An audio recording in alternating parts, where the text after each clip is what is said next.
어제 하루 종일 궁금했습니다. 무엇이 이진숙을 이토록 변하게 했을까?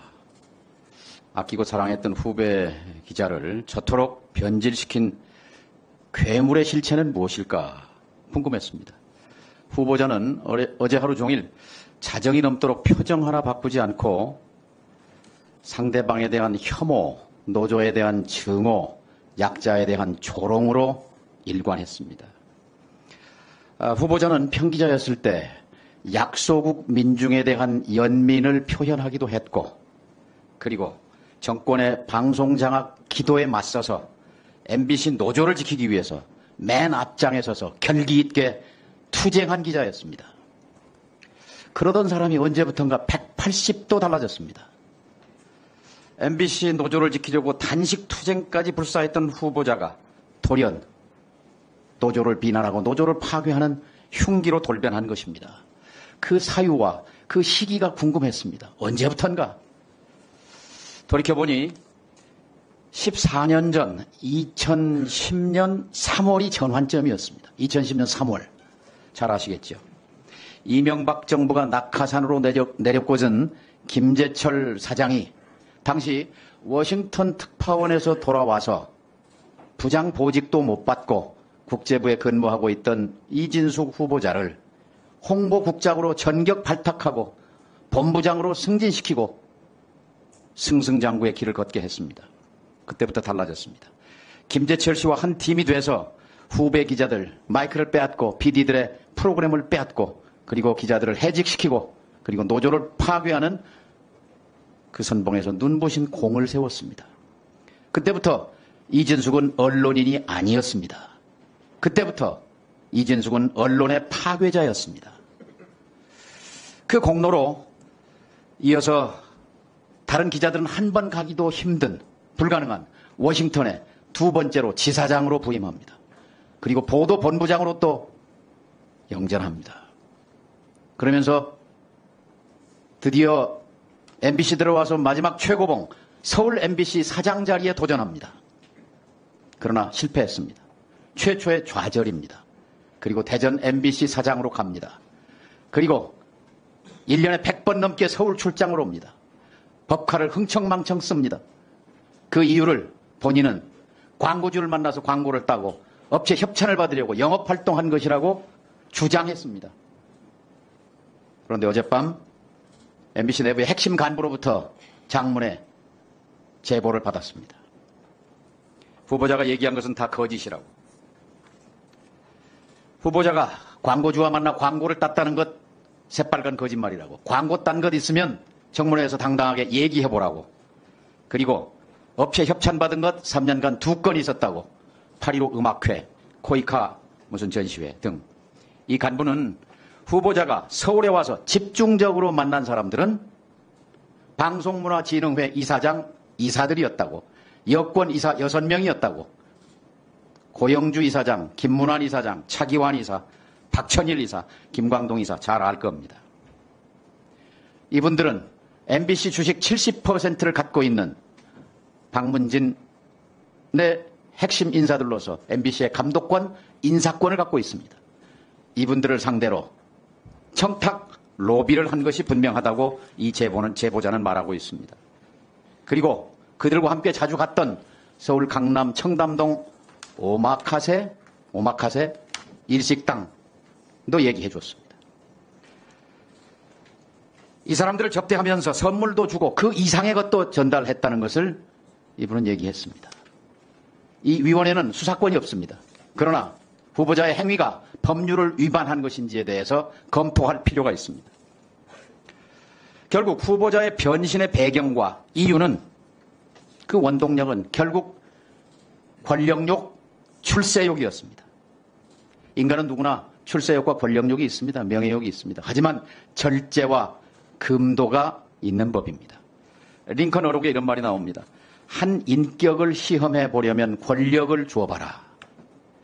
시험해 보기에는 방통위원장의 권력을 이진숙 후보자에게 주기에는 너무나 위험합니다. 사고방식과 세계관이 너무 위험합니다. 본인은 극우가 아니라고 말하지만 한국 극우의 공통된 특징은 모조리 다 갖추었습니다.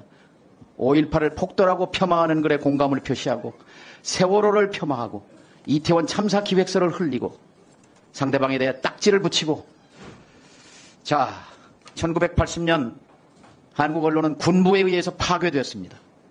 MBC는 장악됐습니다. 이제 MBC는 MBC 내부자 출신 이진숙에 의해 장악될 운명입니다. MBC 구성원들은 지금 떨고 있습니다. 이진숙이 임명되는 순간 박문진 이사를 갈아치울 것이고, 딱 하나 질문하겠습니다. MBC 사장 바꿀 생각입니까? 저는 직접적으로 MBC 사장 선임과 관련이 그 대답 나올 줄 없습니다. 알았습니다. 자, 지금이라도 본인 이진숙 A, 바그다드 종군 기자로서의 명예, 그것을 사랑한다면 방통위원장 자리는 이진숙 후보자에게 맞지 않습니다. 언론의 파괴자가 그 자리에 가는 것은 맞지 않습니다. 어제 저는 괴벨스 얘기를 꺼냈습니다. 그냥 한 얘기가 아닙니다. 우리는 지금 한국의 괴벨스를 눈앞에 볼지도 모릅니다. 저는 마지막 명예를 지키기 위해 숙고하시기 바랍니다. 아까 황정아 의원께 사과하지 않았습니다. 5.18 폭도 선동 거기에 공감을 표시한 데 대해 답변이 손가락 운동을 조심하겠다. 이것은 황정아 의원에 대한 조롱을 넘어서 모욕을 넘어 이 위원회를 모욕한 것이고 5.18 희생자 광주 시민을 조롱하고 모욕한 것입니다. 당장 취소하십시오. 취소하겠습니까? 정 의원님, 취소하겠습니까? 저는 5.18에 저기요, 대해서 잠깐만요. 죄송합니다. 취소할 적 용의가 있어요? 없습니다. 정동영 의장님, 잠깐만 멈춰 주십시오. 후보자, 정동영 선배님이 뭡니까? 제가 말 실수했습니다. 죄송합니다. 네. 정동영 의원님이라고 얘기했던 것 같은데 잠시 착오했습니다. 아니, 선배님, 여기 그런 자리 아닙니다. 조심하십시오. 죄송합니다. 예. 예, 저기, 다시 하십시오. 다시. 5.18 희생자들에 대해 머리 숙여 사죄하십시오. 손가락 운동이 뭡니까?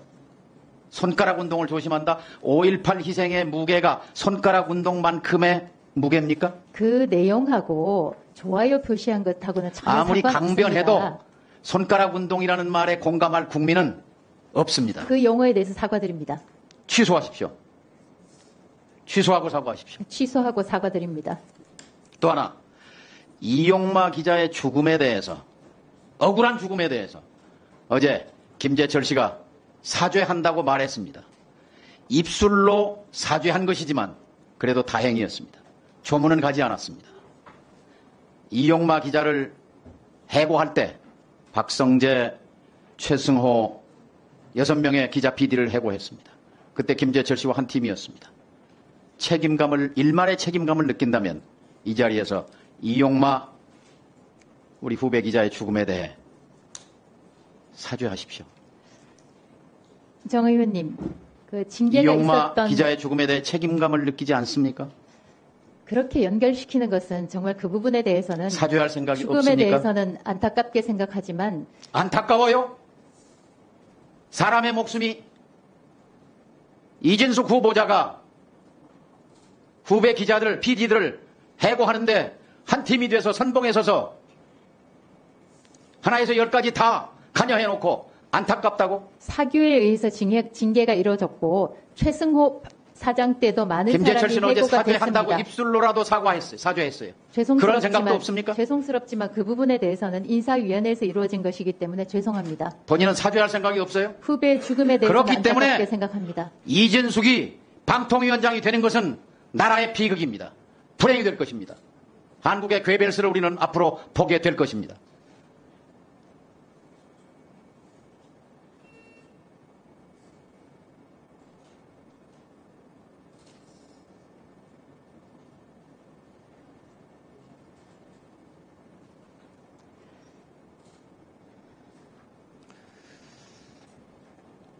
저는 오히려 괴벨스라는 용어를 저에 자, 대해서 쓰신 부분에 대해서 김의영 정말 의원님, 유감스럽습니다. 네, 답변 요구하지 않으셨습니다.